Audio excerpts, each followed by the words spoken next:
right behind me. Yeah. Right now, there are odds.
You live, boys. What is up, fight fans? We're live on MMA Weekly, the most trusted source of news and entertainment in mixed martial arts for almost 20 years, and this is our UFC 261 preview show, the BMF.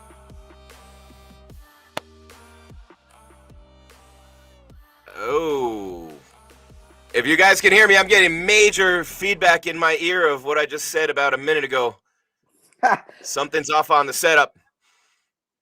There we go. All right, here we are. I hear you fine, Jim. But yeah, UFC 261 preview show. It was me, Jeff. Oh yeah. Major feedback in my ear. I'm hearing myself talking back to myself, Jeff. Turn off your playback. If you're you probably just have an audio problem there. You're fine on my end, Jim. Maybe just kill the headset and go with the audio from the speakers. But yeah, UFC 261 preview show. Fans are live back in Jacksonville. 3 title fights. And then we've got a lot of other things to cover as well in this hour or hour and a half, however long we're going to be on the air. But yeah, UFC's back. They released the COVID-19 protocols yesterday. You're going to have to fill out a questionnaire. They're handing out masks to everybody entering the arena, optional to wear them or not. Fights are back. We'll see. We'll see what happens. Yeah, been off the air for a minute. That was a nice little vacation, to be honest, for me. I'm not going to complain, but we're back now. And just lots of stuff going on. You know, the fighters, the embeddeds are out for this event. The fighters were arriving in Jacksonville. And this is a huge event. 3 title fights is always a huge event. And you have some of the best fighters in the world as far as, arguably the one of the greatest welterweights. I don't think he's past George St. Pierre yet, but Kamaru, Usman, and Masvidal are going to run that back. And then the women, man, I'm a big fan of the women's fights. We got 2 women's title fights. And are you back?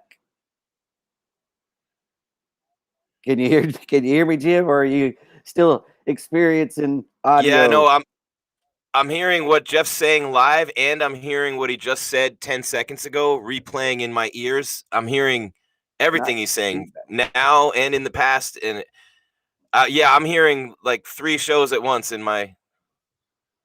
That's awesome. Yeah, there's never too much Jeff, Jim. I don't even have to repeat myself now. You just hear it 3 and 4 times. This is like my dream scenario where everybody has to listen to me over and over and over. Wait, it's gone. There you go. Magic.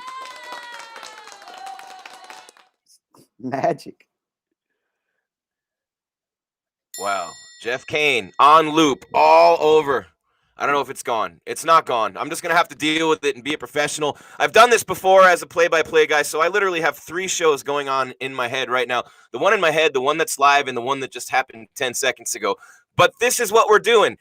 I'm hearing myself talking to myself while I'm live, Jeff, but I want to let everybody know, and you can never hear this enough either, that we are powered by CBD Emporium featuring Level Select CBD. I'll tell you what about Level Select CBD. It's the purest CBD on the planet. There's no THC in it whatsoever. Who needs headphones? I'm just going to watch your lips, Jeff. I'm a lip reader for the rest of your show. But I'll tell you this right now, every single day at 49 years old, I'm boxing. I am lifting. I'm feeling amazing. Have the energy to do all these shows, to cover a big event like UFC 261. I feel like I should be fighting in there at UFC 261. And by the way, last Friday, it all came together for the first time for me after 5 weeks of walking out of my MMA training center feeling like a completely pathetic, untalented person. And Jeff, I was with hooks and, left hook counter, bang, right there, come back with a 3 and a 2, and I felt good. And a lot of it is every single day in my routine, and that includes CBD Emporium and Level Select CBD products, immune support, sleep aids, you name it, to take away stress, anxiety, tension, all those things. And I will tell you what, you can get right now 50% off. And this is the best part about it. The code's MMA50 at stayinthefightmma.com, MMA50 at stayinthefightmma.com for CBD Emporium featuring Level Select CBD. Level Select CBD, stay in the fight. And I know you love the break, Jeff. You love the break that we had for these past few days, and there's been so much going on with the website. Great coverage all week long on MMA Weekly. Subscribe, like, hit the bell. Guys, our numbers are going way up. We have 15K new subscribers since we started these shows at the beginning of the year, and it's only going up with big event after big event after big event. Huge gate this week with the UFC. And Jeff, I'm really pumped about all that, man. But I will say this, the routine's paying off, man. Every single day I'm taking my CBD under the tongue. I'm putting it on for the aches and pains. And when I went in that gym to Dragon Snake MMA here in Tempe, Arizona last Friday, finally, after 5 straight weeks of training the same punches and counters, mixing in a little defense with offense, which, as you know, it's a lot different from just, calling out the punches and hitting the pads. When you mix in the defense with the offense, you're actually really training. And I looked like shit for weeks, and I finally looked like, well, a little less like shit last Friday. And so I'm thankful for that, man. And I know you've done a lot of training over the years, so you know what I'm talking about. Yeah, I'm a terrible fighter, which is why I went into the media. Yeah, I'm a terrible fighter. You've got to be pretty weak for me to beat you up, especially at this point in my lifetime. But yeah, it's nice to see things come together, and putting in the time and it pay off on anything, But yeah, you're not looking like Ben Askren right now. Is that what you're trying to say? Or maybe you are. Maybe that would be an improvement. I don't know. He's not reading my lips. Yeah, well, Jim's feeling good. I'm feeling good. I got to go out and see a band play last night, so that's always good. The world's opening back up, and that's sort of the storyline for this UFC event. The UFC's finally going to have fans back.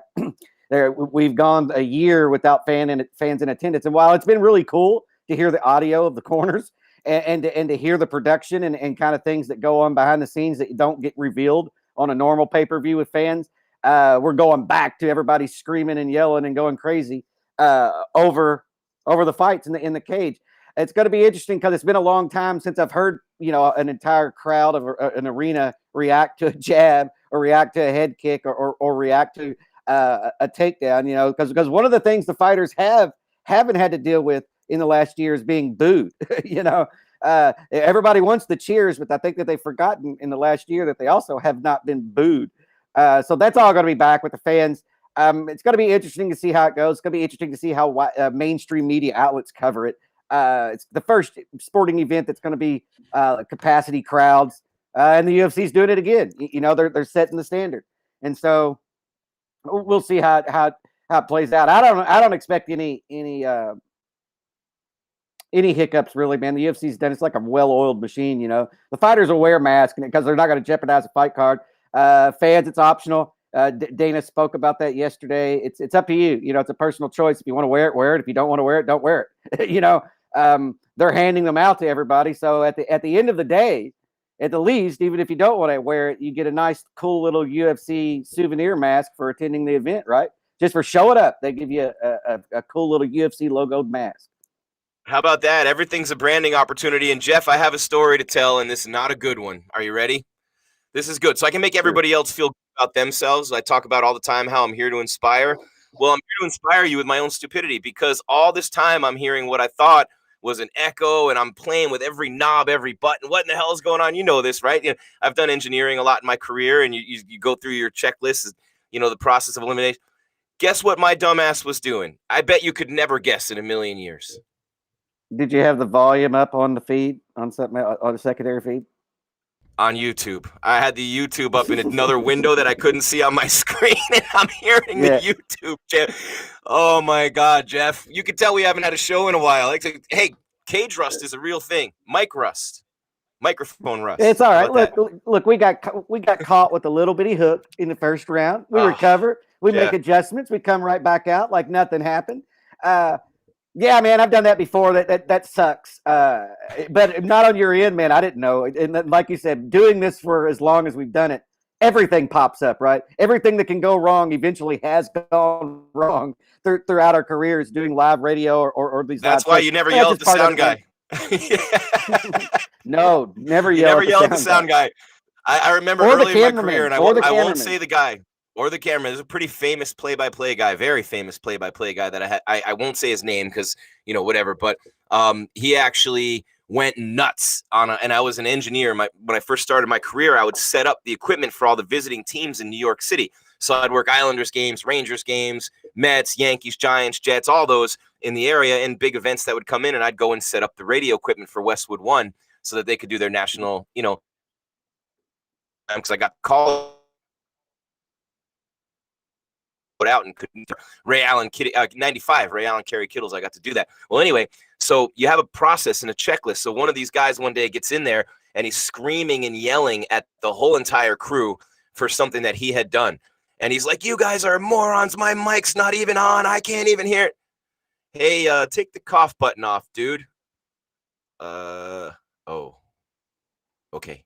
There's a little button, play-by-play guys. We have a cough button, and when you're pressing it, you can't hear. But you can set it so that it stays on, right? Well, he had set it on, and he's screaming and yelling at everybody. That's why you never yell at the sound guy. But you're here, and I'm here, Jeff, and it's been a few days. The Ben Askren Jake Paul fight is in the books. We got the huge UFC 261 card here with three title fights at the top, and these two female fights, these women's fights, all four of them champions. First of all, they've all worn gold around their waist. And if you count the BMF belt, which I don't, but if you do, then everybody in that grouping and in that top six on the card have all been champions of one form or another, even if it is the baddest marketing on the planet. BMF is biggest marketing, whatever. But the point is, great card, top to bottom. And what a showcase for Masvidal to bring all those eyes. And this was the highest numbered and the biggest buy of the year last year was this fight, right? Over in Abu Dhabi on Fight Island, 6 days notice in for Gilbert Burns. Masvidal literally saves the day.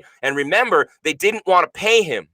And that's why Burns got the shot, because they didn't want to pay Masvidal's what he wanted for that fight. And then he came in and saved the day and they had no choice. Well, now he's making huge bank. And this card is expected to do over 1 million buys. But what a showcase for great champions in Valentina Shevchenko and Zhang Weili, and also Jessica Andrade and Rose Namajunas. This is incredible, Jeff, for female and for women's MMA. I don't think there's ever been a bigger night. Now, Holly Holm with Ronda Rousey, of course, that was the biggest knockout and biggest event. I'm talking about coming into an event. There's never been a bigger event for women's MMA as a showcase than this one. Cyborg and Carano on the marquee, the headline, Nunes, Rousey, main event. I mean, I know those were huge, but in terms of overall exposure and overall showcase for great female fighters who don't get that kind of push and those kind of numbers on their own without a Masvidal or a McGregor on the card, this is huge for the UFC, for women's MMA, and for all four of these women. It's going to be a historic night for all of them.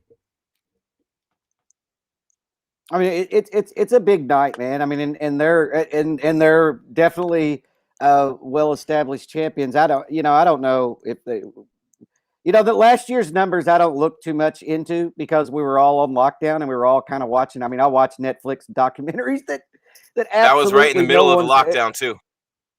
Yeah, and so I think that could have played. We're going to find out on Saturday if Usman and Masvidal actually sell that. Actually can repeat what they did last year, because last year was an anomaly. But yeah, for the women, it's a big night. You've got four of the best female fighters in the world. If you had inserted Amanda Nunes on this card, then wow. But yeah, Rose has an opportunity to win her title back, or the title that she once had. It's not hers anymore. And then, Valentina gets to, show if she's still as dominant in that division, if there's anybody that can even touch her, and she's got a former strawweight champion coming up to fight her.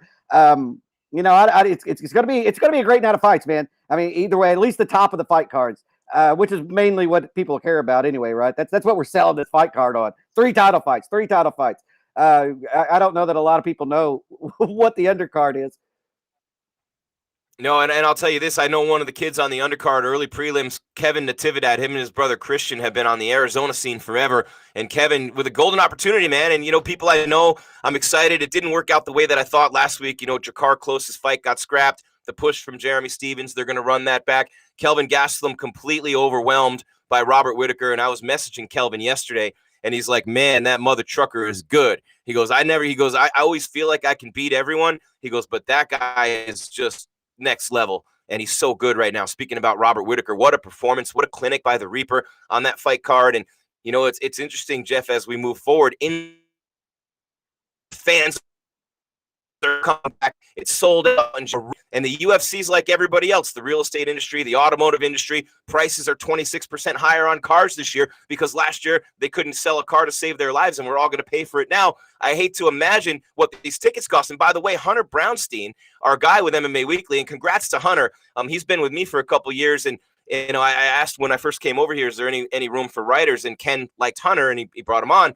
Well, Hunter's now on staff with you, Jeff. And so Hunter is going to Jacksonville to ViStar Arena. He couldn't get a credential because the MMA Weekly credentials are already spoken for. So he spent his stimulus check to buy floor seats for the first fight back with fans. And people might go, well, that's why you shouldn't get a stimulus check. That's why you should get a stimulus check, to do things like that. Exactly, for someone 19 years old or 22 years old or whatever he is right out of college. But Hunter will be there, and he bought floor seats. So he'll be there. You can check him out. He'll be documenting it. We have 2 people there from MMA Weekly. We're there all week. There's media events today, tomorrow, the weigh-ins with fans for the first time, Jeff. I mean, we almost forgot what it's like. And part of me really wishes I was there because I was there for the last show with fans. But what an unbelievable sight that's going to be for all of us who have been locked down, who have seen our businesses and our lives destroyed, who have been told to sit home and stay away from each other for a year because of something that we never should have been told to sit home and stay away from each other for a year over. And it's over now, just about. I hope that there are no spikes at these events. I don't even want to talk about it or think about it. But just to see fans there at the weigh-ins and the fights again, Jeff, oh my God. I mean, talk about a sight for sore eyes. And what an environment that's going to be in Jacksonville this Friday and Saturday for weigh-ins and the fights. I can't wait. Yeah, I don't know about the lockdowns and all that. We do have almost 600,000 people dead. But we're back. And if you're 19 and 20 years old, the last thing you need to worry about is COVID. And so props to Hunter. But in the future, I do want to tell people that have not been to a UFC event, floor seats may not be the way to go.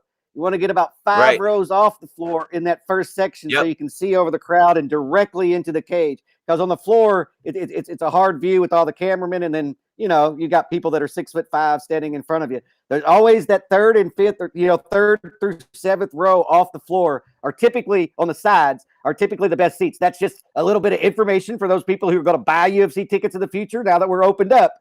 The floor seats sound great, and they are. They absolutely are. But I like them just off the floor, to be honest with you.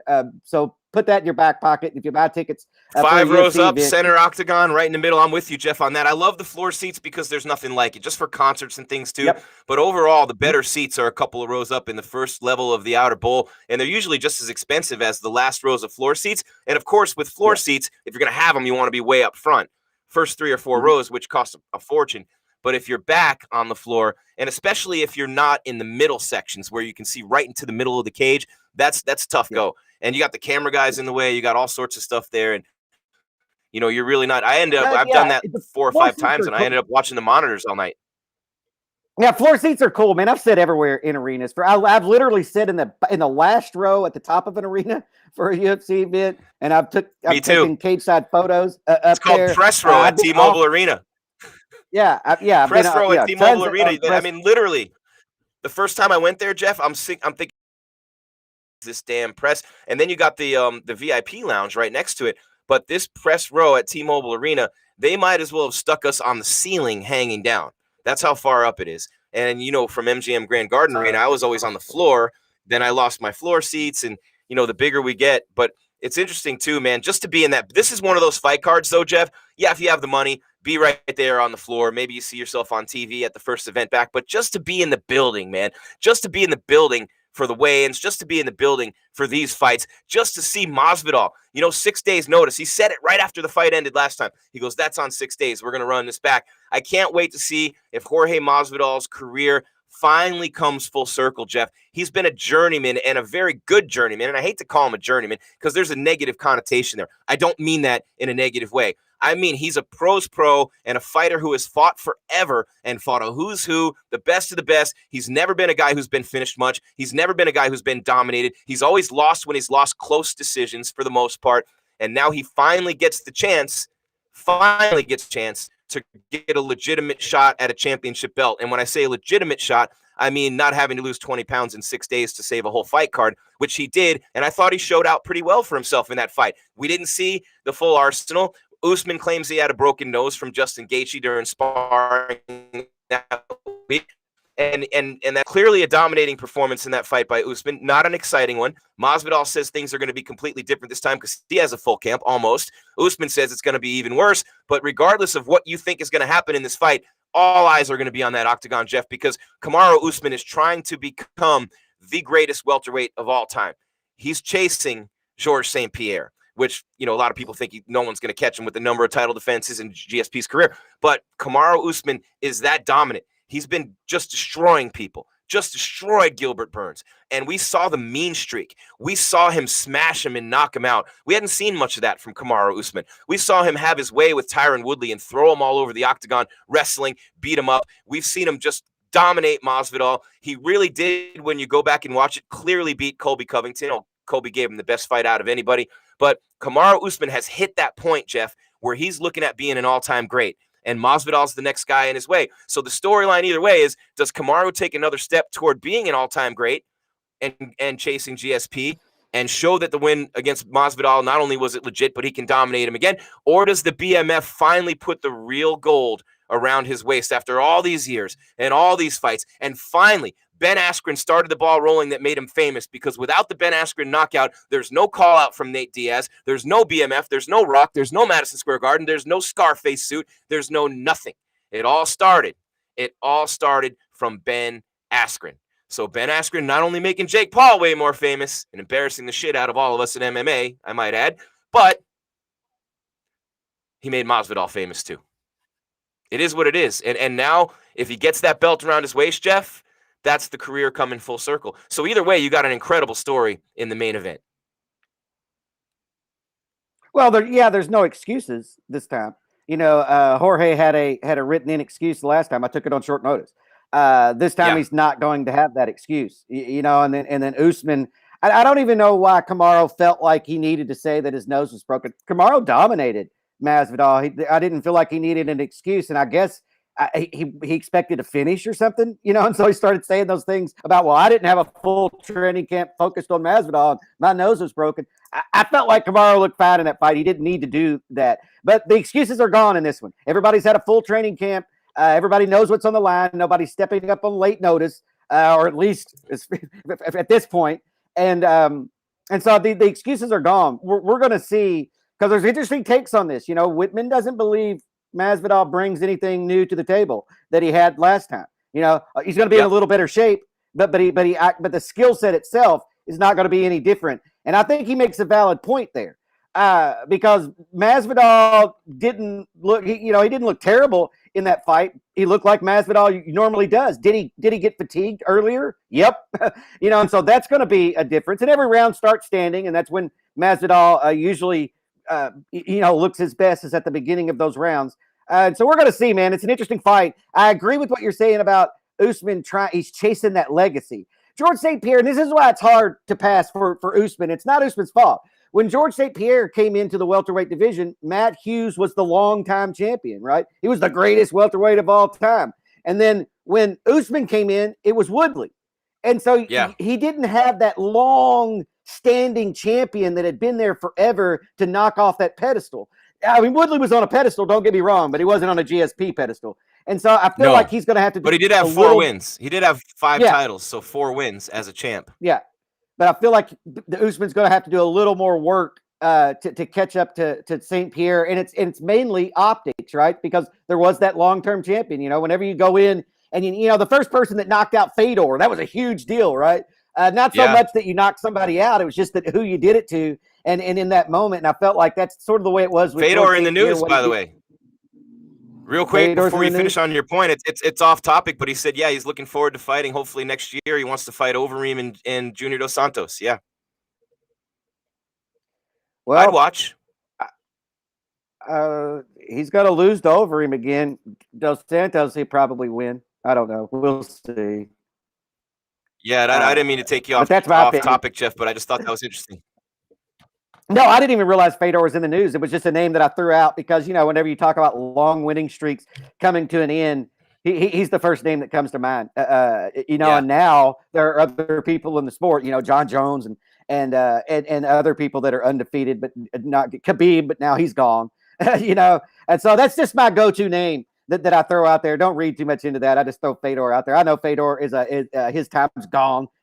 You know, and that's way yesteryears, you know, but I still throw him out there because I feel like he's the example.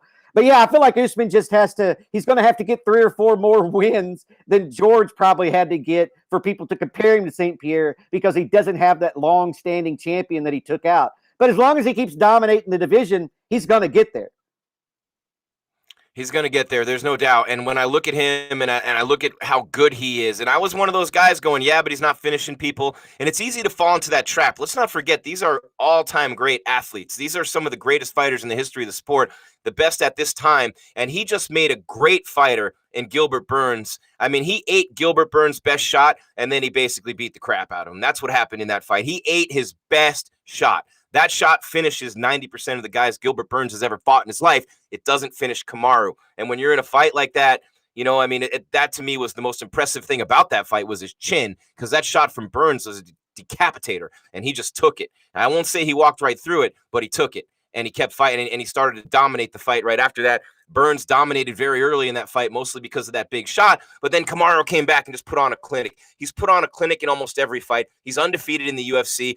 Jose Caceres, Alex's brother, is the last guy to beat him, and this is forever ago, back on the Florida scene. And he just continues, look, going from Sanford and going from Henry Hooft and his style, a great coach that he is. And then, you know, he's already got the wrestling, but then he goes and he trains under Trevor Whitman, and now he's sparring with Justin Gaethje. So it's no coincidence. Look, you go train with Whitman, that's only part of it, but then you're sparring with Justin Gaethje all the time. Who's a better striker in the UFC than Justin Gaethje? Not too many guys, right? Who's a better striking coach than Whitman? Not too many guys. So just that secondary level of training on top of what he already got at Sanford, he's peaking, he's at his best, and I wouldn't be surprised if it stays on the feet, and I never would have said this last summer, if it stays on the feet, which I doubt it will, but if it does, like the Covington fight did, for example, I would probably still give the edge to Usman. Not by anywhere near as much as I would if he includes the grappling and takedowns and all that, obviously, and the foot stomps, which were very effective.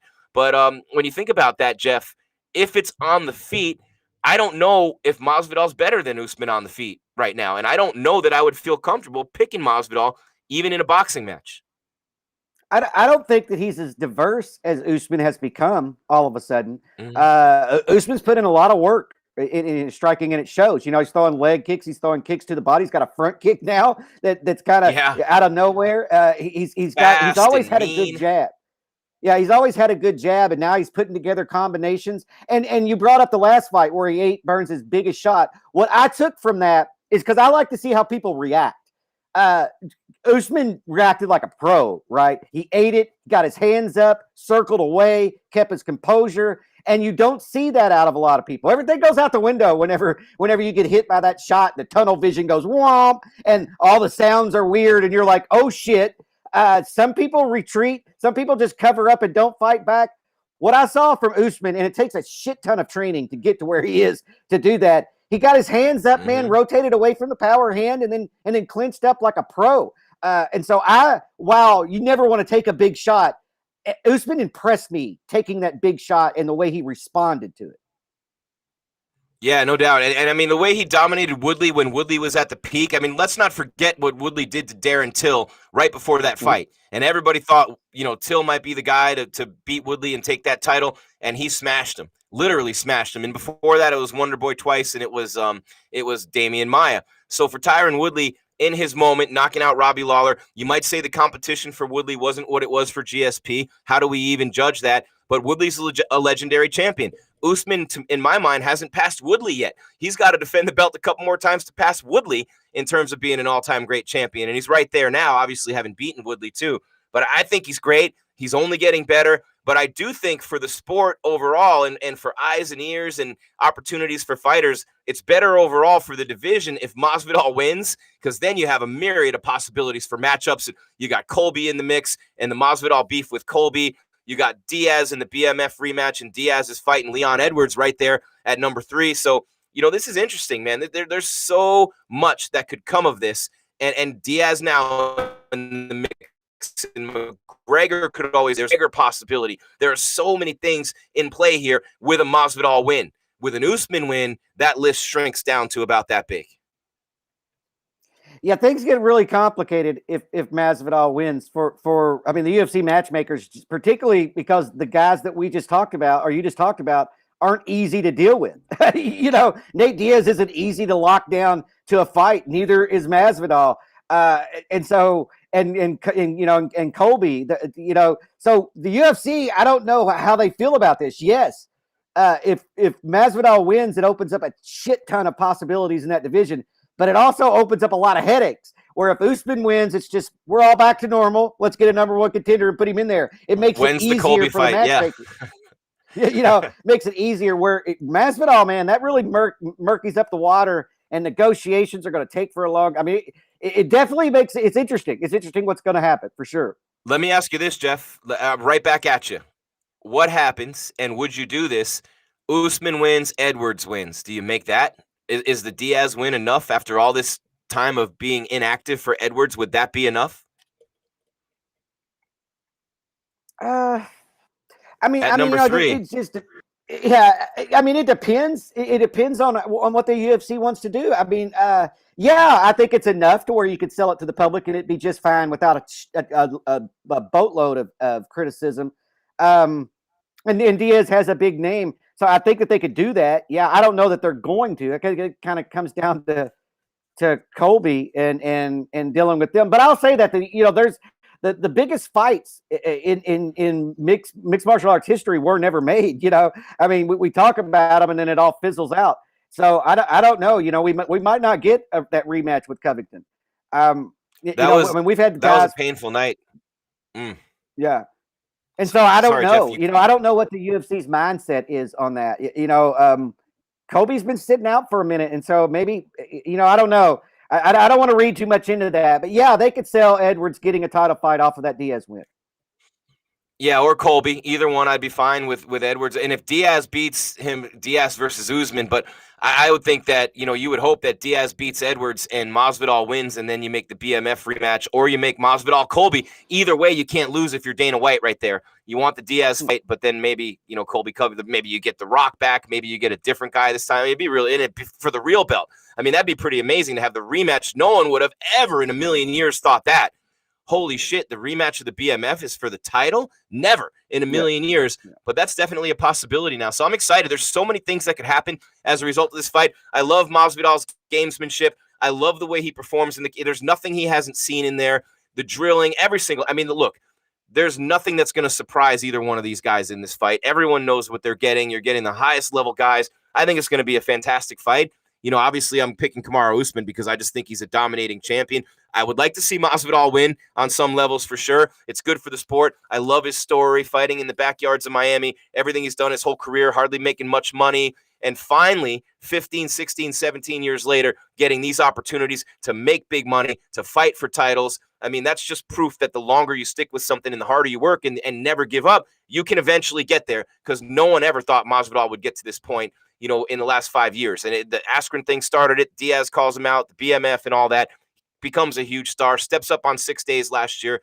What an awesome turn of events for him in his career. Love you guys in the chat too. Really appreciate you guys. And someone wrote something really telling about Kamaru, and I just missed it. And it just, there we go. If Jorge comes out fast and pressures Usman kind of like Burns did, he might have a real chance of winning. That's Michael Panza, Panze.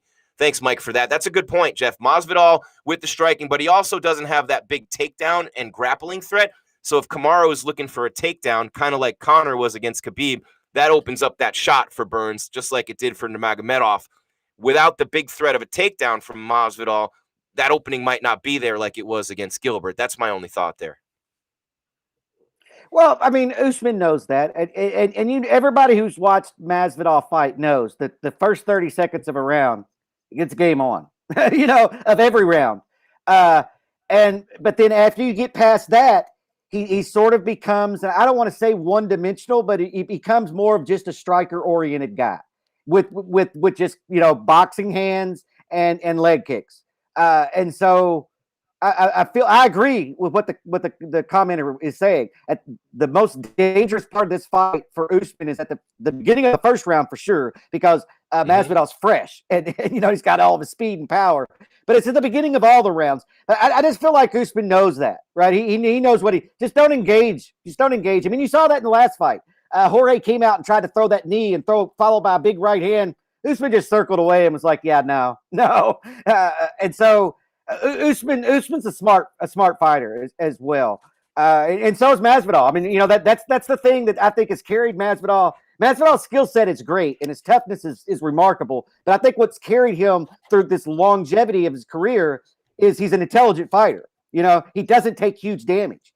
And then he's able to suck you into these little wars that he knows he can win in that little time frame. He's an incredibly smart fighter, but so is Usman. That's one of his better extremely attributes. Yeah, and so I don't know, man. We're going to see. Masvidal can finish anybody. He's got that power, but so can Usman.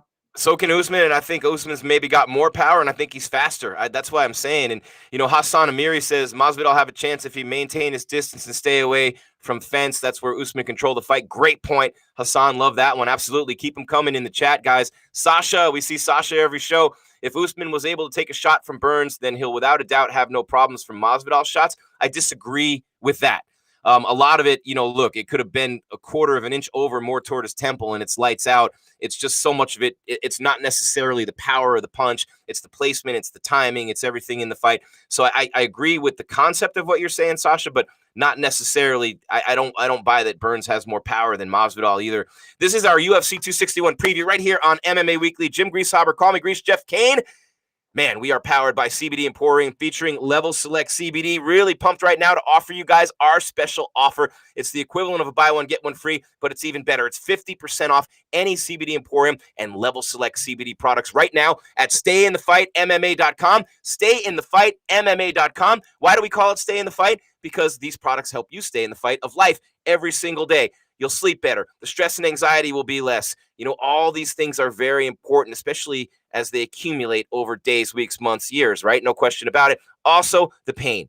Controlling that pain. Stop taking those things that literally rot your kidneys and your liver and the pain pills and all these things that you can eliminate right now with CBD from CBD Emporium and Level Select. No THC in the Level Select CBD. They have immune support. They have sleep aids. You name it, and it's all natural. It's an unbelievable product. I use it every day. CBD Emporium featuring Level Select CBD. MMA50 is the code. Stay in the fight. MMA.com, the website. And right now, you can go there and get that 50% off. The code's MMA50. Stay in the fight. MMA.com for CBD Emporium featuring Level Select CBD. Level Select CBD. Stay in the fight. Sasha wants to know, Jeff, if Leon and Wonderboy win their fights, who gets the next title shot? I still say Colby Covington. No matter who it is the leader in the clubhouse. I think the odds would be on Colby there. I'm just guessing. That would be my choice, would be Colby number one. And if Edwards wins and Wonderboy and Edwards are to me, I still need to see more from Edwards to prove he's a top contender. But I still, like you said, Jeff, earlier, I think it was last week, and I want to wrap this fight up and get to the other ones. We got about 20 minutes left in the show. But I wanted to say this, man. You said this last week. Whenever we did our Fallout show the week before, you said if Masvidal wins, and we talked about the way Masvidal has set himself up.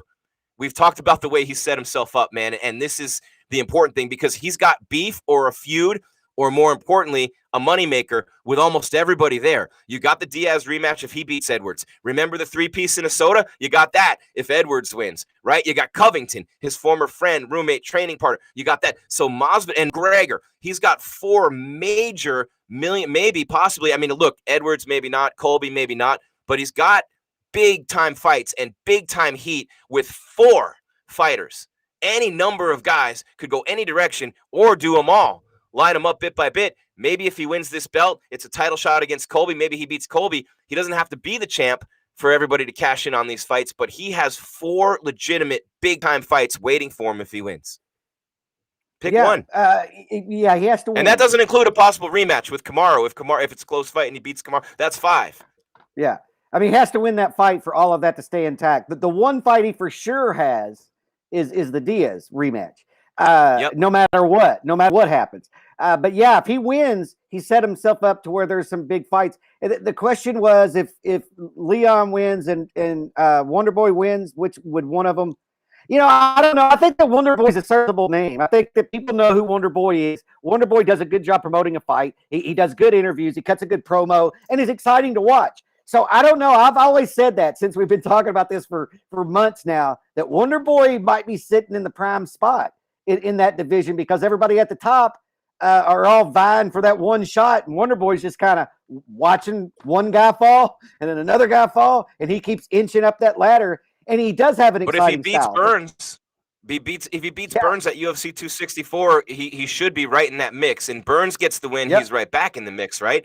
So you have a lot of guys at the top of the division, regardless of who wins this week, and a lot of possibilities at welterweight. I love it, Jeff. I love this fight, but someone just put in the chat, you know, and I want to read a couple of these and get it. James Jackson, I do not see Masvidal finishing Usman. He is too intelligent, versatile, and tough of a fighter. I would agree, but I could see anybody finishing anybody in any UFC fight, obviously. Ali Khan, CU40, says, hello, Jim. Hey, Ali, what's happening? Dave Smith says, Colby has not fought for a while, whereas Edwards has 8-fight win streak.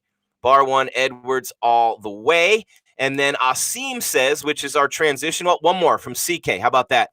Hassan, one more. Cardio will play a very, very important role in the fight. I agree. And I think Usman's is better. CK says, I too see Usman winning, but keep in mind he has been wobbled early in fights. If Masvidal hurts early, I think he finishes Usman. And that speaks to your point, Jeff. The first 30 seconds of every round, especially round run, is huge. And then the last one I want to say is, where is it? This is our transition. RV says, where did it go? Where did it go? I can't find it. No, Asim says, bro, I'm way more into Zhang versus Rose. This should have been main. And then RV says Thug Rose about to go off. And there's an intriguing storyline. How about these 4 ladies, Jeff? They've all been champions. Valentina's a legend. Zhang looks like a legend in the making. She blitzed Jessica Andrade to take that title, and she hasn't looked back. She survives the war against Joanna, who's one of the greatest champions of all time. And now, you know, Rose Namajunas is the latest to come and get a shot at her. Thug Rose, the black belt in Taekwondo and karate, the great striker, a bit of a fluke when she got slammed and finished by Andrade because she was winning that fight. And Thug Rose, of course, dominated Joanna a couple of times. So Thug Rose with a chance to win her belt back against Zhang, who's the best strawweight in the UFC on the women's side. This is clearly going to determine who that is, and obviously it's for Zhang's title. And then Valentina Andrade, as Andrade in only one win at flyweight gets a title shot against Valentina, who has cleaned out the rest of that division. So you have incredible champions all the way across the board, 4 of the greatest female fighters that we've ever seen, and all of them have worn gold around their waist.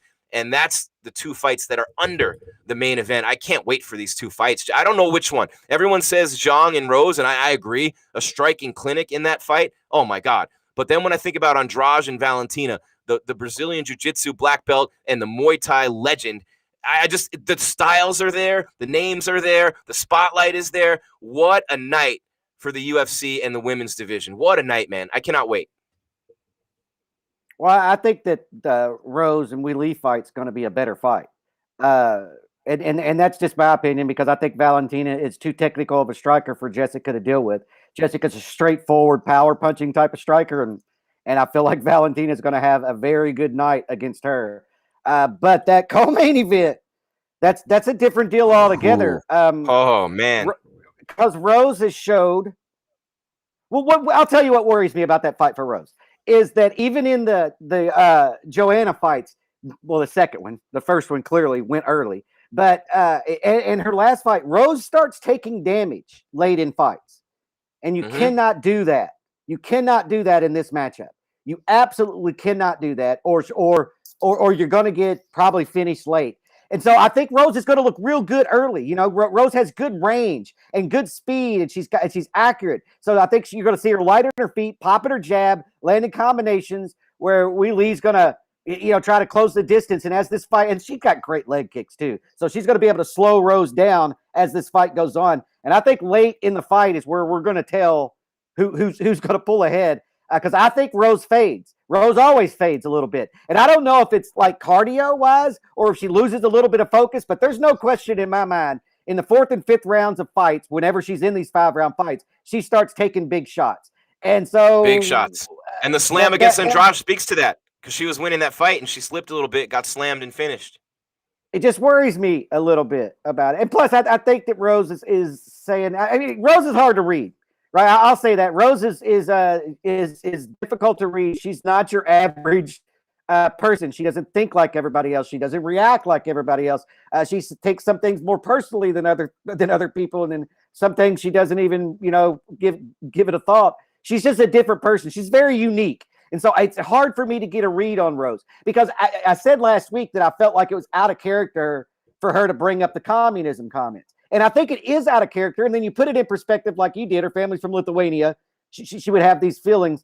I just don't. If it was any other fighter, I would say, man, Lee's in their head. But I can't say that with Rose, because she's so. No. She's just not. You know, not like everybody else. And so I don't know. Rose is going to be prepared for this fight. I agree with that. And I think that Rose has a skill set that can absolutely win this fight. I don't think that she's the bigger power puncher in this fight, though. And so that worries me a little bit. It worries me a little bit. Both of these girls are at the peak of their career, though. They are in their primes. That's what makes this fight so beautiful.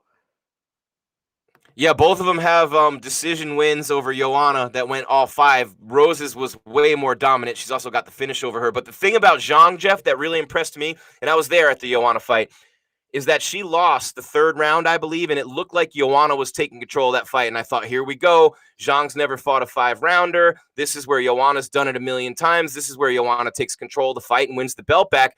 No.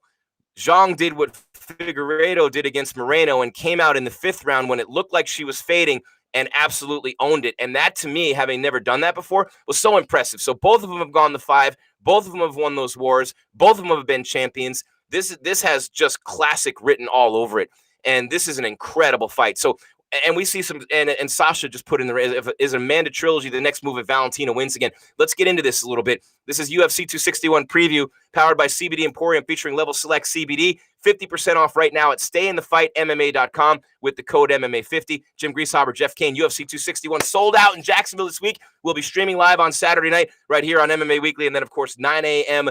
Pacific, 12 noon Eastern on Monday. UFC Fallout with a huge run on the way for the UFC. Sold out shows, crowds coming back. July 10th, McGregor Poirier. Houston next month. Chandler and Oliveira for the title. Somehow I still don't agree with that pairing for the title, but it is what it is. And of course, Diaz and Edwards is the co-main on that card.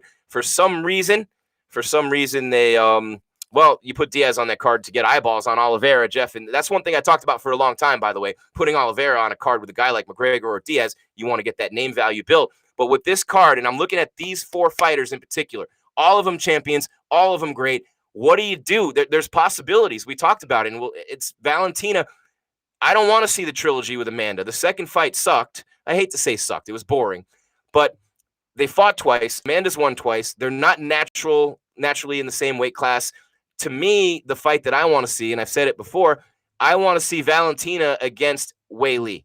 Now, Thug Rose, I don't think Thug Rose goes up to 125. It's a possibility. I would love to see Thug Rose against Valentina at 125, but I would really like to see Zhang. If Zhang is as great as I think she is and she gets a finish over Thug Rose and Valentina finishes Andrade, there's no one left for Valentina. It is either Amanda or Zhang.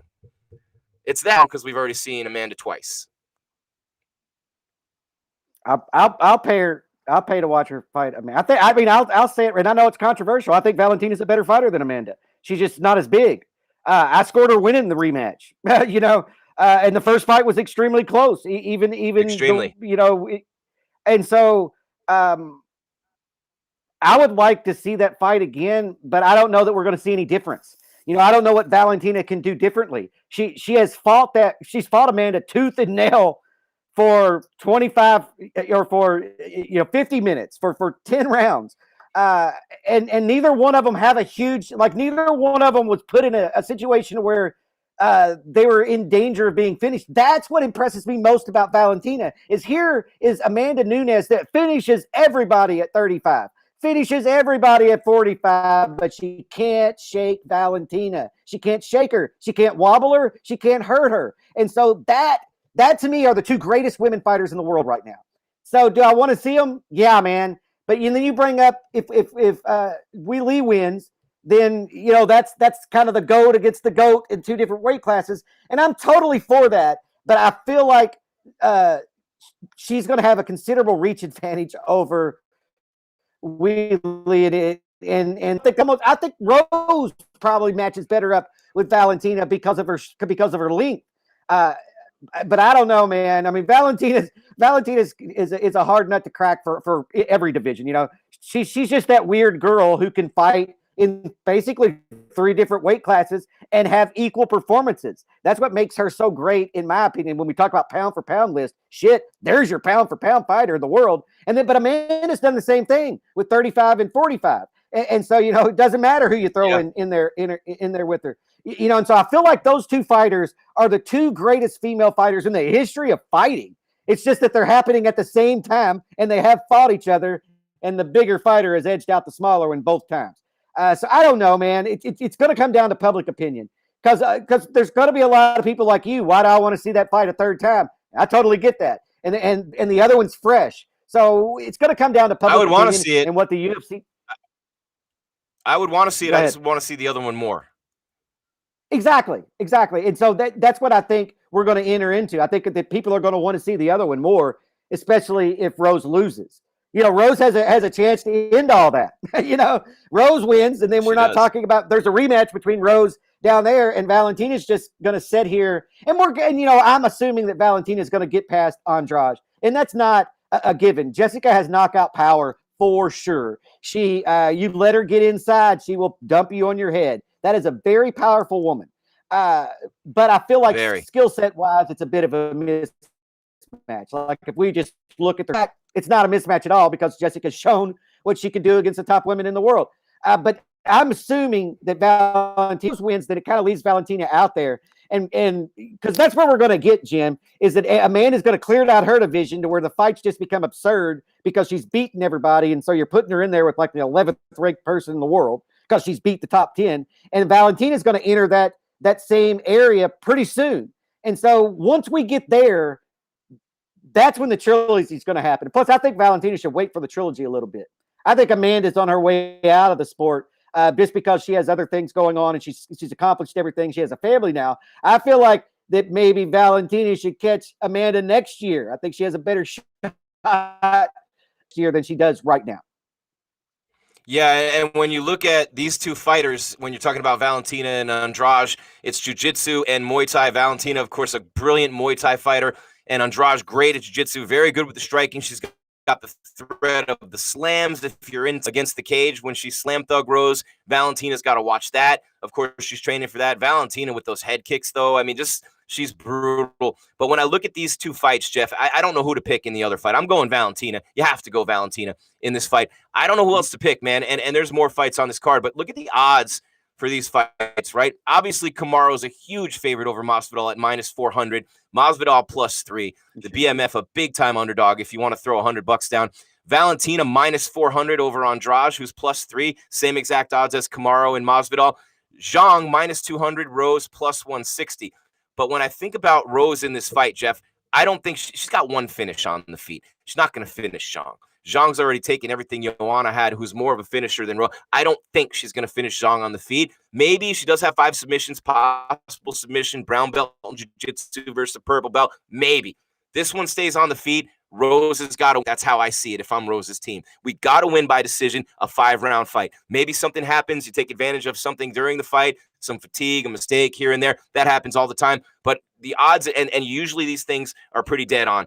I believe that this one goes the distance if Rose wins. I believe if Zhang wins, it's a finish. I think if it goes the distance, Rose will outpoint her. Rose will outclass her. Maybe not hurt her as much.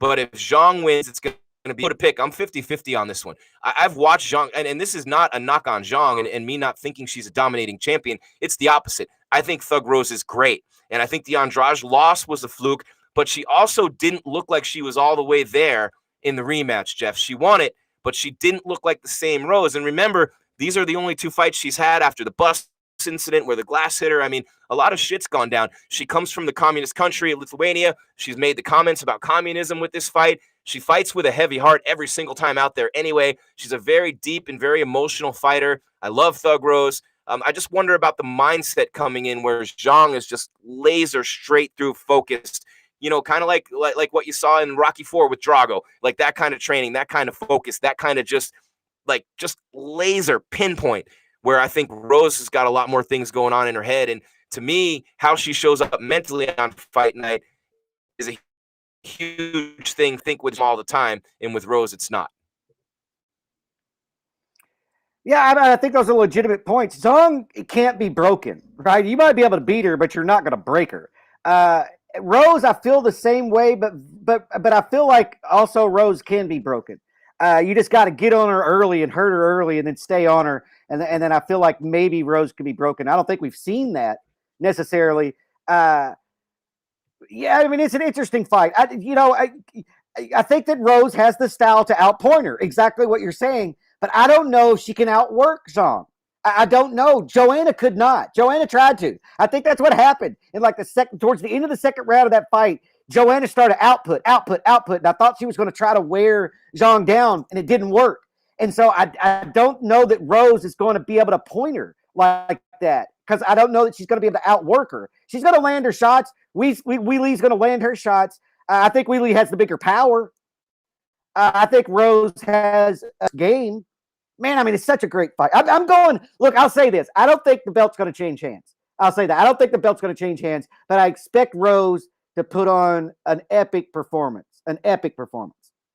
All right, there you go. That's Jeff Cain. We're going to give our picks in just a minute. It's MMA Weekly's UFC 261 preview, powered by CBD Emporium, featuring Level Select CBD. 50% off for you right now at stayinthefightmma.com with the code MMA50. CBD Emporium and Level Select CBD products. CBD Emporium's got one with an immune support that I take every day. They have a 3,000 milligram tincture you put under your tongue. Level Select has 0 THC. They have 3 levels, 1, 2, and 3 for 3 levels of pain and discomfort, stress, anxiety, sleep problems, you name it. I take them every day. I feel great. They're all natural. Let's get that out of the way right now. Much better for you for pain than any of the crap you're killing your body with. That includes ibuprofen and acetaminophen, and especially things like Vicodin and Percocet and pain pills. You're killing yourself, right? You don't need to do that. You can manage your pain so much more effectively with CBD. Check it out. Educate yourself. Stayinthefightmma.com. MMA50, the code to get 50% off. All right, Jeff, before we do our picks, Jeff, I want to talk about the Jake Paul, Ben Askren thing. We have some people talking about it in the chat right now. Jake Paul is legit. He did look like a pretty decent boxer in that fight. He fought an Olympic wrestler who was a 2-promotion champion, won and Bellator in MMA, who clearly has trained a lot of striking over the years, albeit different forms. And he knocks out. I don't believe Ben Askren's a good fighter on the feet. I didn't believe Jake Paul was going to win, but I don't believe at all. I don't believe that Jake Paul is a legitimate boxer by beating Ben Askren and Nate Robinson. You want to consider yourself a legitimate boxer? Beat a fucking boxer. Simple, right? Dana White's right. Beat a boxer. They're different sports. So you are not a legitimate boxer by beating any MMA fighter in a boxing match. Let's just get that out of the way, number one, because let's see Jake Paul in an octagon, and let's see kicks being thrown and takedowns. And I sound like I'm obviously hating on Jake Paul, but I'm not. The kid's brilliant. He's making a ton of money. He's bringing a lot of eyes and ears. There's a lot of things going on there that are positive.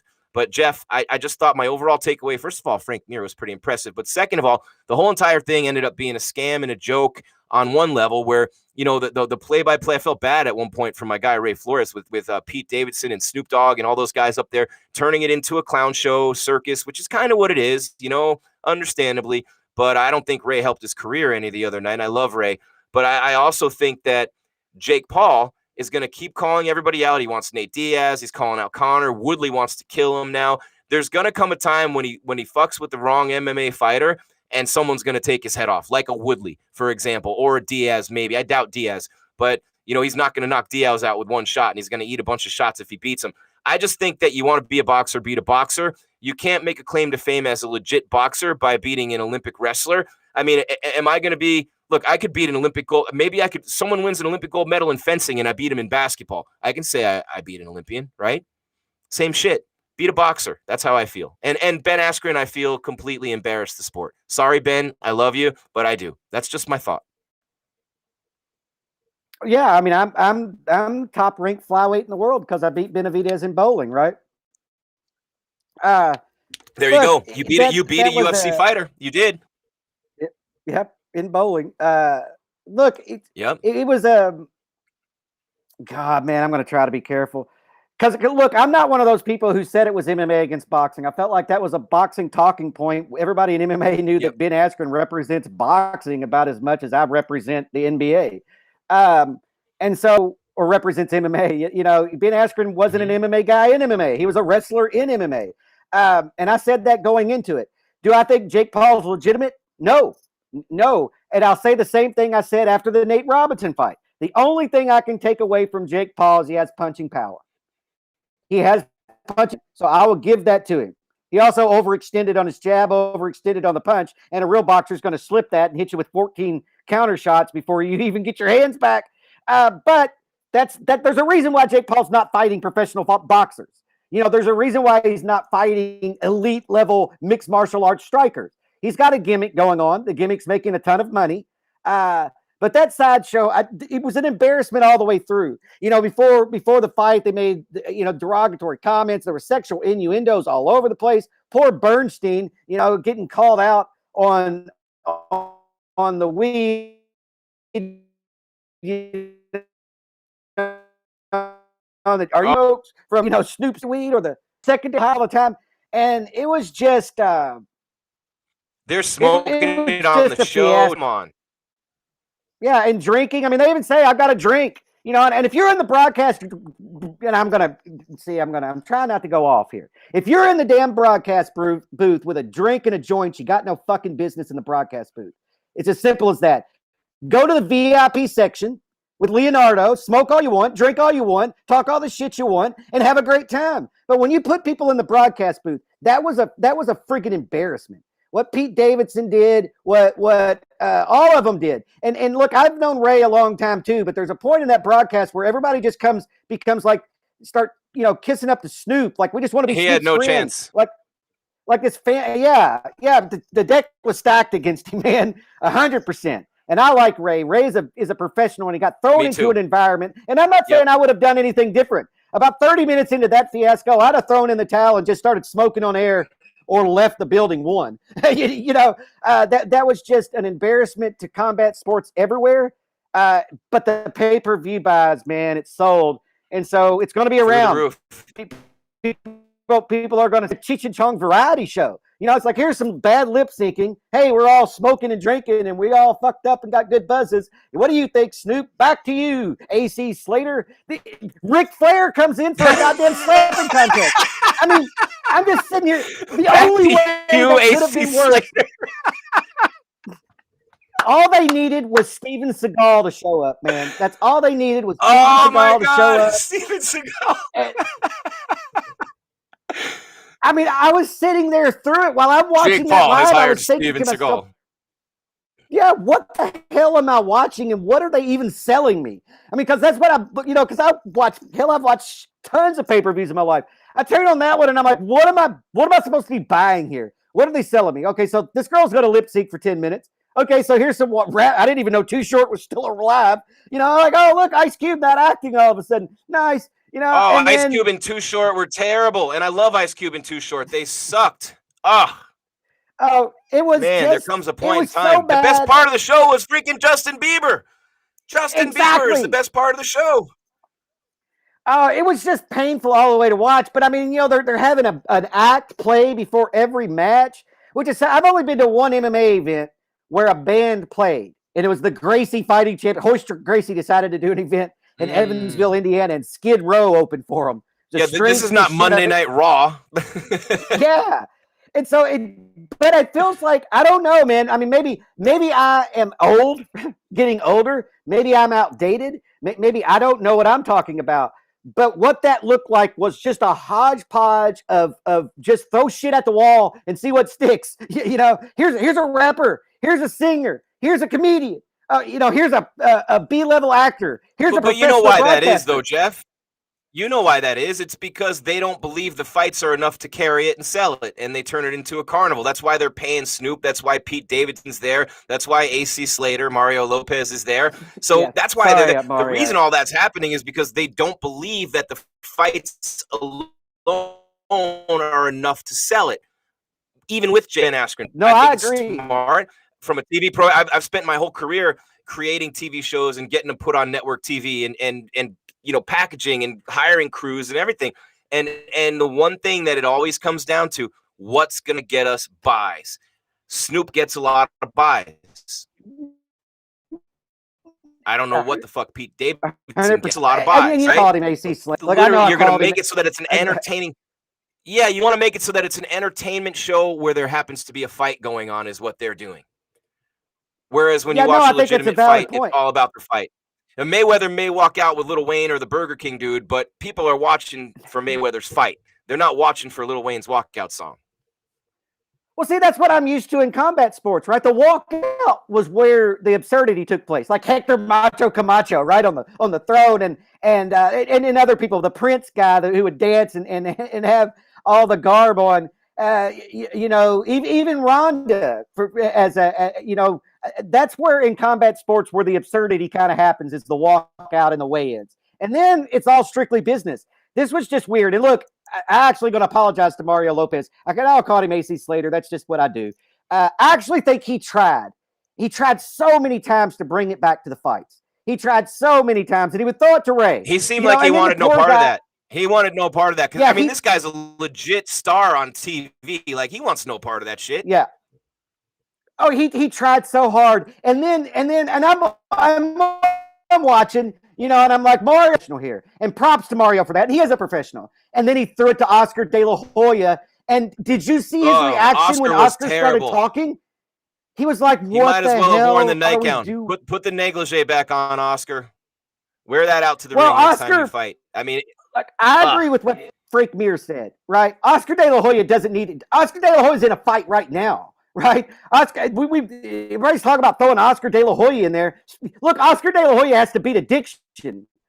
Oscar De La Hoya, and when he wins that battle, then I'll be comfortable throwing him in the ring. But there's no way I'm putting that guy who was in the broadcast booth in the ring. And does, then you are an embarrassment to the friggin' regulations of combat sports across the world. And I'll call him on it every step of the way. You can't put that guy in a damn ring in a sanctioned fight.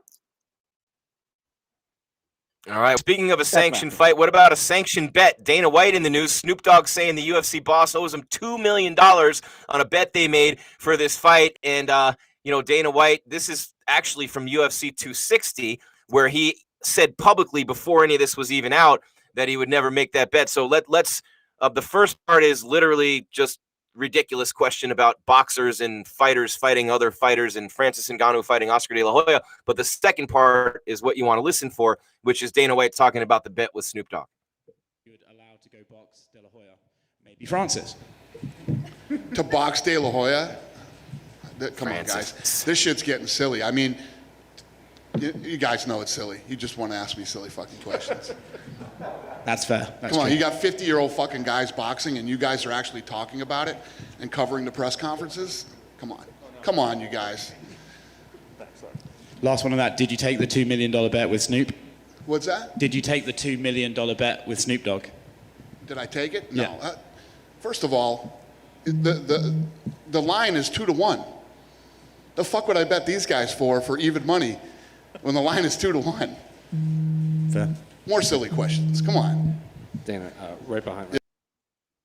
I don't know how he doesn't get up and choke people sometimes. Legitimately, Francis Ngannou versus Oscar De La Hoya.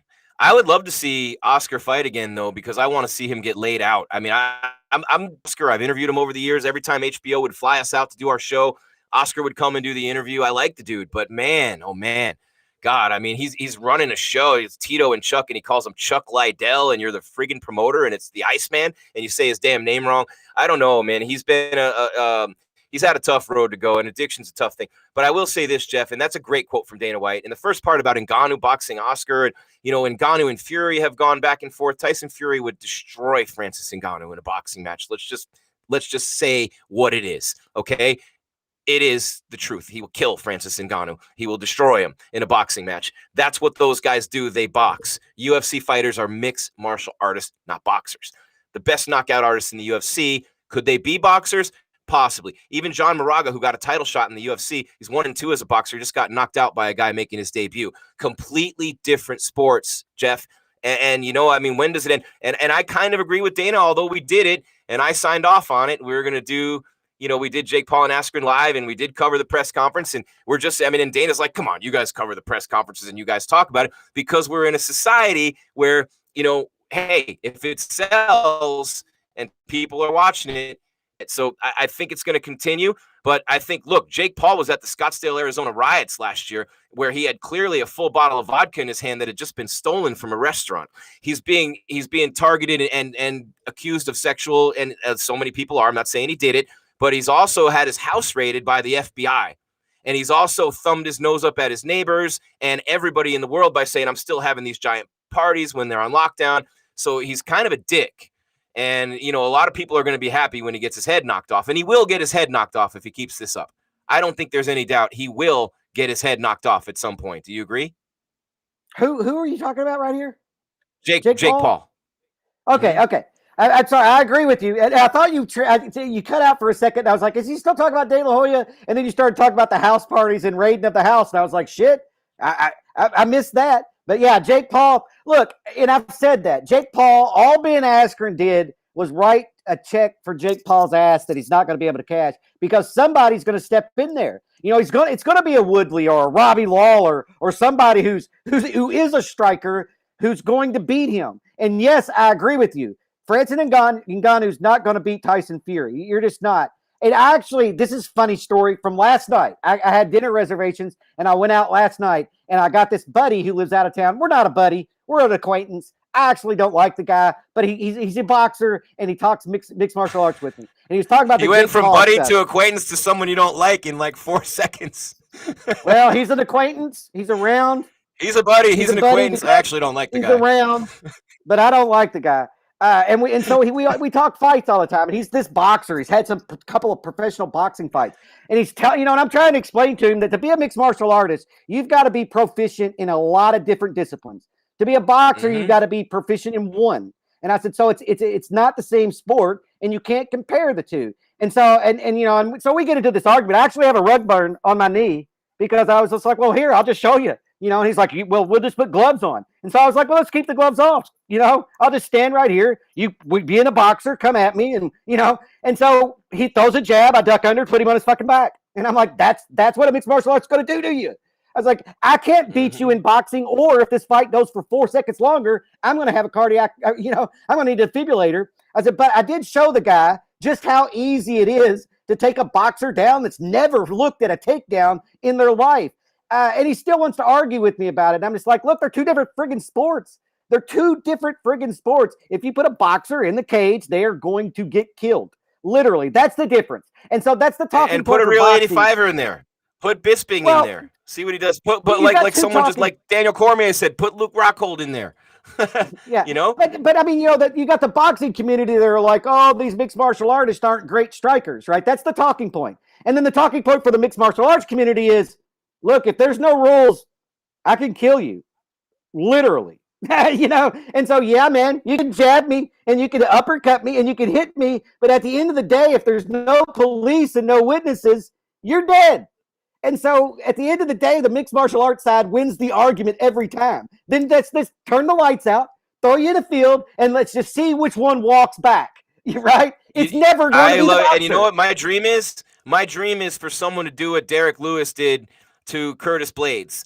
My dream is for someone like a Woodley to catch Jake Paul, just drop him, and while he's unconscious, the MMA fighter has a flashback and forgets where he is, drops down a couple hammer fists. That's what I want to see. They gotta be careful with that. You got to be careful with that. I've always the thing that worries me about combat sports, and I take it from baseball. There's a kid that went to the University of Evansville, completely piece of shit. He's a pitcher, threw in the high 80s, and before the game, during a warm up, like he's warming up, the on deck batter, the leadoff batter, says something to him. He turns and throws the ball at him as hard as he can and hits him in his eye, shatters his entire face, ends the guy's baseball career forever. Can't see out of his right eye, and he was arrested and charged with, a crime. This is outside of the game. And so I worry about, particularly in boxing, like once, the standing 8 counts, once I hit you and you fall down, any follow-up strikes are outside of the realm of competition. That is an assault.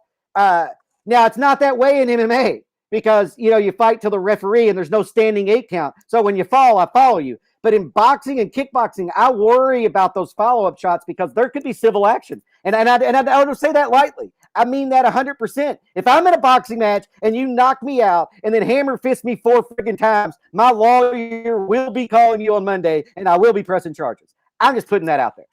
That's not what you sign up for.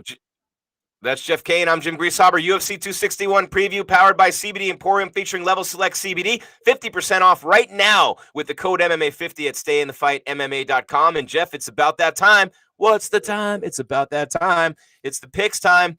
UFC 261 preview, huge card, record-setting gate, sold out, fans all over Jacksonville. I'm happy for Jacksonville because they stepped up and did the first UFC event in the lockdown last year. Jacksonville for the fans, and next month it's Houston, and then finally Vegas in July. But Jeff Cain, I'm looking at this fight card right now, main card only, and I'm looking at Anthony Smith, and he's in there against Jimmy Crute, and it's minus 200. Lionheart's plus 160, put it that way, and Lionheart is a replacement in this fight. I'm trying to remember who Lionheart replaced. Johnny Walker. He replaced Johnny Walker. So Lionheart Smith in this fight to open the main card, a former title contender, is versatile. He looks like he turned things around these last couple of fights after a tough run.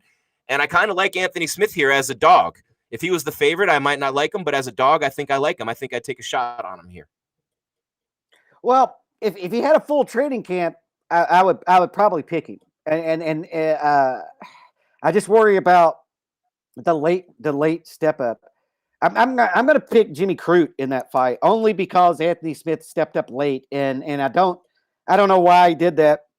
And he has taken some losses lately. Maybe he feels like he needs to take some short notice fights and get back in the good graces of the promotion and just stay active. But I feel like Crute's not a guy you want to step up with on late notice. So I'm going to pick Jimmy in this fight. But who knows, man? That's a light heavyweight bout with both guys got power. I mean that could end early either way. I'm gonna go with Jimmy though. And Jimmy's got more power, more finishes on the feet. They're both black belts in jiu-jitsu. Lionheart Smith with 13 submission wins in his career, ton of fights. So that's gonna be a good one. I'm going Lionheart Smith by submission in that one, and I'm gonna say third round. So we disagree on that one. Usually we're on the same page, Jeff. Next fight on the card, it's a rematch, and this one was shit. This was way, way back in the day, and a lot of people don't realize this. If you don't follow the sport, you think of Uriah Hall. We tend to, a lot of people tend to think of people only when their UFC careers start, and we first saw Uriah Hall with the head kick on The Ultimate Fighter before Kelvin Gastelum, was able to beat him and win that. But we're talking about a former champion in Chris Weidman. This is a rematch of a fight from 2010 at Ring of Combat. Chris Weidman, his debut at middleweight, won the Ring of Combat middleweight championship by finishing Uriah Hall. 11 years later, they run it back in the UFC. It's a beautiful thing. They're both New Yorkers. You know what I'm saying? So there's a lot of history there. They both came up on the scene around the same time. So that's pretty cool for Uriah Hall and Chris Weidman. But the thing for Hall and Weidman, Hall just had the win over Silva. And I don't know that Hall's a legitimate contender anyway, but Weidman talks all the time about getting that belt back. And, the 3 in a row to Rockhold, Romero, and Mousasi, he seemed a little cursed there. Came back with the win over Kelvin. 2 in a row getting finished by Jacare and Dominic Reyes. Big win over Amari Akhmedov last summer. This is make or break for Weidman. He can't continue holding on forever without winning a bunch of fights. Yeah, and I think this is a difficult matchup for Weidman. I think that Uriah is going to have the striking advantage, and so it comes down, for me, it comes down to whether Uriah lets his hands go and lets his feet go, lets his strikes go, because sometimes in fights we see him not do that. Weidman has to close the distance here, win the clinch game, and I think win on the ground. And plus, I don't think that the Weidman that was the champion doesn't exist anymore. I'll say that's my opinion. And I know Chris, and I don't dislike Chris. I've been around Chris. Chris is an honorable guy, and he's a nice guy. Good dude. Yep. But so is Uriah. Honestly, so is Uriah Hall. So this is a fight. And these guys have known each other for a long time, right? This is like a fight of New York. I feel I'm going to pick Uriah Hall by knockout in this fight because I just feel like Chris Weidman hasn't looked great since the rematch with Anderson Silva. To be honest with you, I don't think he's looked all that great in any of his fights. Now he has looked good in moments of fights, but not a total fight. So I don't know, man. I'm going to take Hall in this one, but Chris Weidman's tough as nails. He's durable, and he's insane in top control. So take it with a grain of salt. But I'm going to pick Uriah Hall to knock him out. Yeah, he's been slow on the feet. He's had some bad luck running into the Romero knee, kind of like Askren did with Masvidal. That was something that happened to Chris. The Mousasi finish was obviously the rules with the grounded knees was hotly debated. So I'm going to go in this fight with Chris Weidman. I don't know. He's a great fighter. They're all great fighters. But I just don't see Uriah Hall as a contender. I think everything is on the line for Weidman. He's got to scratch out one more win here, or he might be gone. Let's get to the championship fights, Jeff. Here we go. You ready? Because I got Lionheart and I got Weidman. Jeff has Crute and Uriah Hall. We disagree on the first two. I don't think there's any way we disagree on the next one. Valentina Shevchenko -400 over Jessica Andrade +3 in the co-main. I don't see any way other than a lucky shot leading to a submission for Andrade to win this fight. I think it's Valentina by second round finish. I'm picking Valentina ground and pound. I think it's going to be a TK on the ground. I think she's going to hurt Andrade. I think this is a perfect stylistic matchup for what Valentina does. I think Valentina is going to look great in this fight. And Jessica is a great fighter. You're going up against Valentina who has no holes. That's the reality of it. Is Amanda Nunes and Valentina Shevchenko don't have holes. And so to beat them is so incredibly uphill battle. I don't think Jessica can do it. I agree with your assessment. Jessica has an opportunity. She's got a puncher's chance, and she's got really good submission game. So if she can drop Valentina and get on top of Valentina, she has a chance. I don't see either of that happening. So I feel like Valentina is going to eventually land a head kick or land a combination and then ground and pound Jessica Andrade out, retain the belt. Anything you saw in the Maya fight that has you worried for Valentina, or anything that Andrade can take? Because Maya did put a little bit of fear into Valentina and no one does that. So give Maya credit. No, I don't. I think the first round Valentina didn't look like herself, and then the second round she kicked into autopilot, right, and just went into who she is. And the first round was weird though, and I think that's a legitimate point because in all of her fights, her last fight, that first round was weird. It looked no other round does Valentina look like that, and she was made to look like that. I will say that Jessica's going to come straight forward and take the fight to Valentina, and so if she can land a big shot, kind of like Masvidal. We're going to talk about that in a minute. If she can land a big shot early, then that's going to change everything, right? But I just don't see it. I just don't see it. I think when you come straight forward and you pressure somebody like Valentina, you're just letting her showcase her speed and her accuracy and her counter punching, and you're just walking right into her game. Yeah, and literally we both picked Valentina, and I think Valentina, legendary all-time champion, which leads us to our next fight. The former champ, Thug Rose Namajunas, who Andrade beat to take the title. Rose won the rematch against her, but the belt was already gone in the hands of Zhang Weili by then. And Zhang, after that incredible defense against Joanna Jacek, you get two fighters here. It's interesting here when you think, look, Zhang never fought during the pandemic. She hasn't had a fight with no fans, so it's just business as usual for her. But fighters saying that the fans might affect it and there might be an adrenaline dump. But Masvidal said it with fans coming back. So that's something we have to take into account a little bit here, having fans back in the building. I'm going to miss hearing the corner guys during the fights, in the empty room, Jeff. But this fight, Thug Rose, black belt in karate, black belt in taekwondo, brown belt in jiu-jitsu. Zhang is a purple belt in jiu-jitsu. These might be, these are two of the most proficient strikers in women's mixed martial arts. Zhang's got tremendous power that Rose doesn't have. She's only got one finish on the feet. But in terms of just watching beautiful striking on different levels throughout a fight, Thug Rose is as good as it comes. She looks at times like someone who's just painting a Picasso in there with her performances. If she can come out and do that against Zhang, I almost want to pick Rose by decision, but I'm not. Zhang, 4th round TKO. Ooh. I think this is the toughest fight on the fight card to pick because I could see Rose, light on her feet, jab, jab, jab, jab, and rotate just on your bike the whole time and just outpoint her. But I go back to the Joanna fights with Zhang. Zhang doesn't let you land. Like if you land, she lands too. She doesn't give you, and so she's not going to stand there and let Rose land combinations. As soon as the first one lands, she's throwing a combination back, and that's where we're going to see the beauty of this fight because you got both girls who are incredible counter strikers who are going to be, and they might look at each other for a long time. Jim, I thought about that last night. I was like, this first round could just be like one of them's waiting for the other one to do something because I'm the counter striker in this. Then I feel like Weili's just going to press forward like she does. I don't think the crowd's going to matter, particularly because what you talked about with Zhang's focus and then Rose is focused. Rose is always inside of her own head anyway. What goes on outside doesn't matter for the most part, especially on fight night. And so I don't think any of that's going to matter in this fight. I think you're going to see two laser-focused females, and we're going to see which one's the better striker and which one can put up with the most damage. I'm going to say the champ. I'm going to pick the champion. Oh man, this is so hard for me to do. I'm going to pick Zhang, and I'll do it. I'll do it by TKO as well. I think that if she wins, she's going to do a TKO. But this is a crazy fight. But let me go back to the other one real quick with the Andrade and Valentina. While I think Valentina and that matchup is perfect for Valentina, there is no way in hell Jessica Andrade is a plus 300 underdog. So if you got some money to throw away, I think that's the live dog on this card. But getting back to the co-main event, I'm picking the champion to keep her belt. Rose is going to look good until she doesn't look good.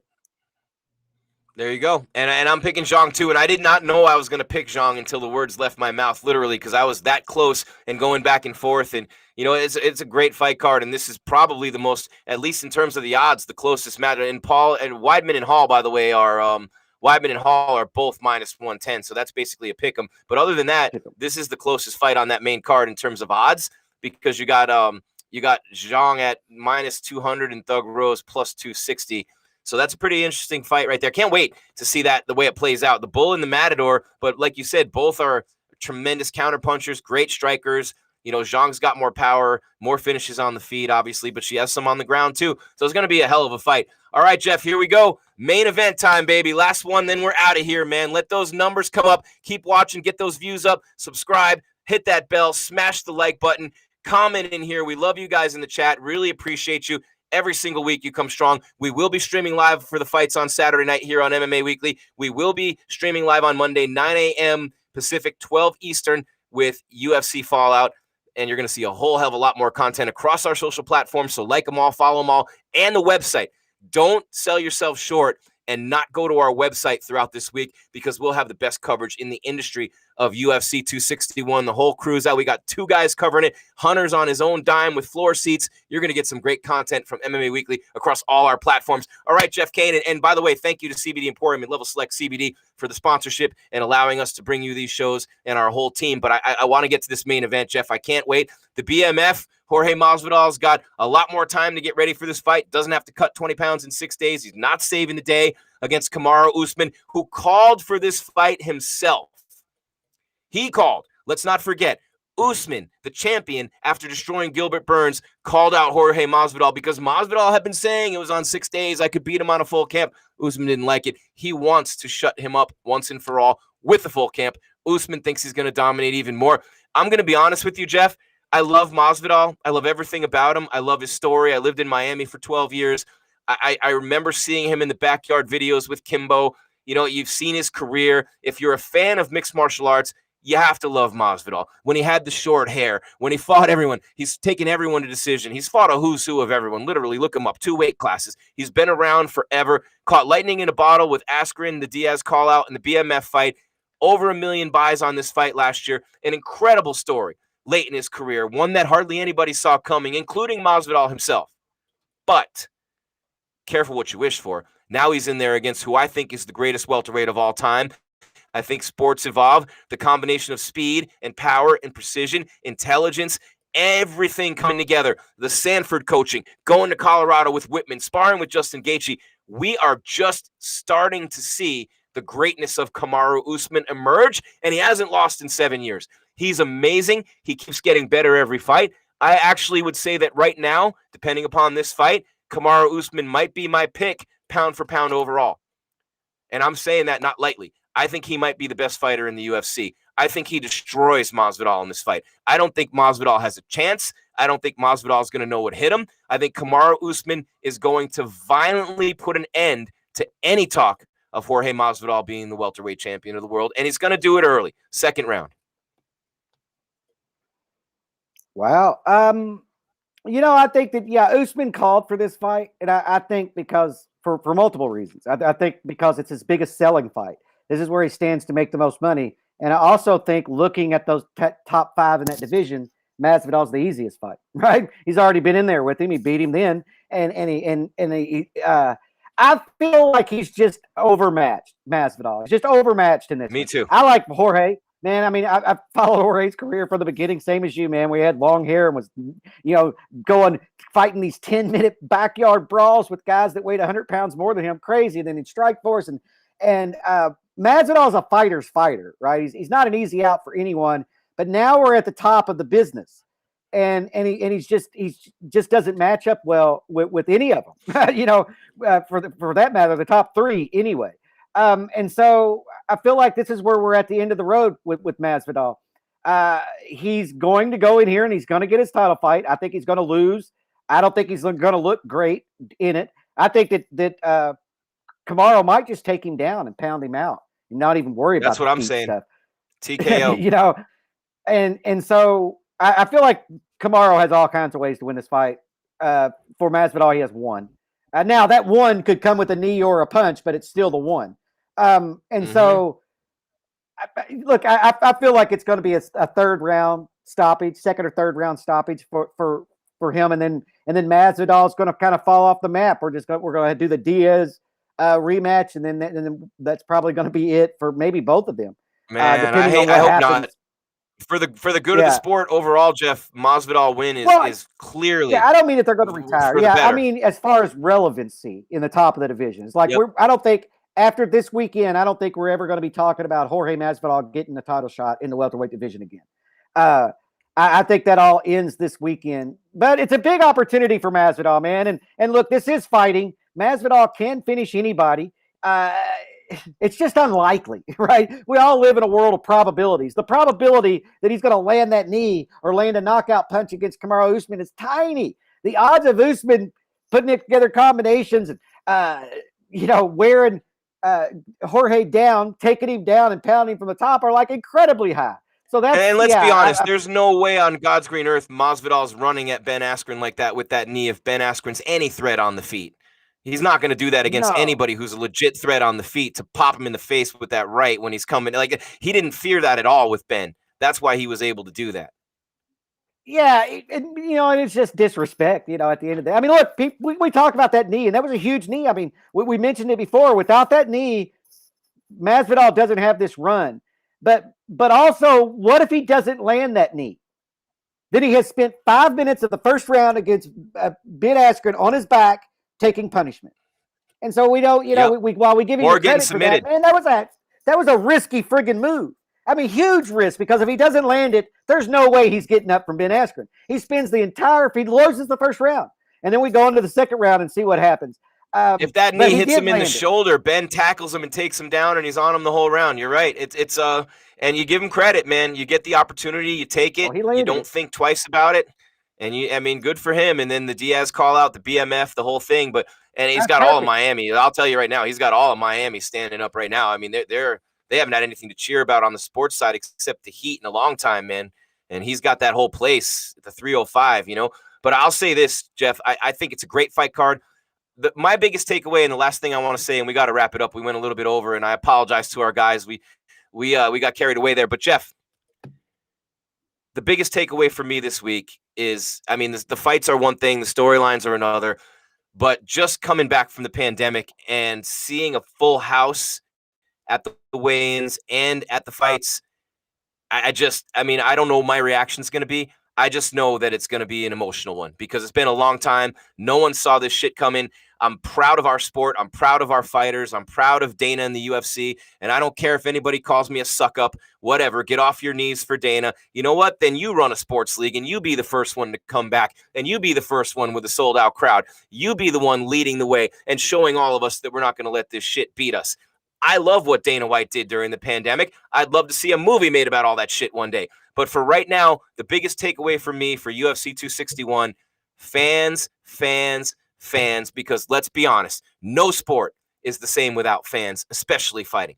There's something about a fight that's just not the same without fans there. And it's going to be so welcome, Jeff, to hear that roar again. It's going to be different. I mean, it's definitely going to be different. Like I said, I've become accustomed to not having that, where I can hear the cornerman yelling in the comment. And, I think it's a weird dynamic where the fighters hear the commentators, right? You've had fighters say, Cormier said this and I did it. It's out the window now. No more. That's all out the window now. But you want to know, I started thinking about this actually last night. You want to know who the crowd could help? Kevin Holland, because he stops talking to everybody. Right? You can't. The crowd, he's talking to Khabib and saying and talking to Dana and doing all the stuff that he does. We're going to see, man. It's good to have fans back, particularly for a revenue standpoint. I mean, if the UFC's not making money, then none of us are making money.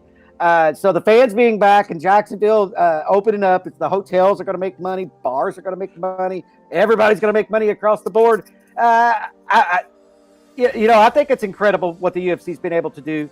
They kind of started the bubble. Everybody else implemented the bubble, and now they're coming back. And I think you're going to see the NASCAR race in May is going to have full fans in Delaware.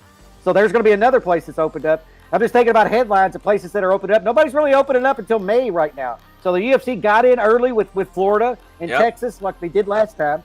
And, it's good to see fans back, man. I mean, we're a fan-driven sport and have been from the beginning. And so to have the fans back is a big deal for the promotion. It's a big deal for us. It's a big deal for the fighters. And it's big for the fans, right? It's big for the fans. Wall-to-wall coverage on MMA Weekly. A new story up, too, about how masks will be optional, but the UFC is providing fans with marketing, of course. UFC across the front of the mask. That's Jeff Cain. I'm Jim Grieshaber. For our whole MMA Weekly crew, we want to say thank you. You're always hanging with us. Our numbers are going through the roof. Like, subscribe, smash that bell. Let's go. Facebook, Instagram, Twitter, YouTube right here. Subscribe, hit that bell so you know when we're live this Saturday night for the fights. When we're live every Monday at 9 a.m.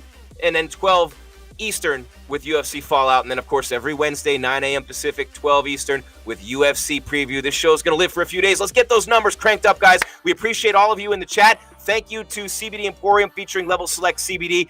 MMA50 is the code. Stay in the fight. MMAWeekly.com is the website to get 50% off the greatest CBD products on God's green earth. For all the people I just mentioned, I want to thank all of you. I'm Jim Grieshaber saying keep your game tight and your mind right. That's it for us right now. Come back soon. It's MMA Weekly, the most trusted source in news and entertainment and mixed martial arts for almost 20 years. We're out.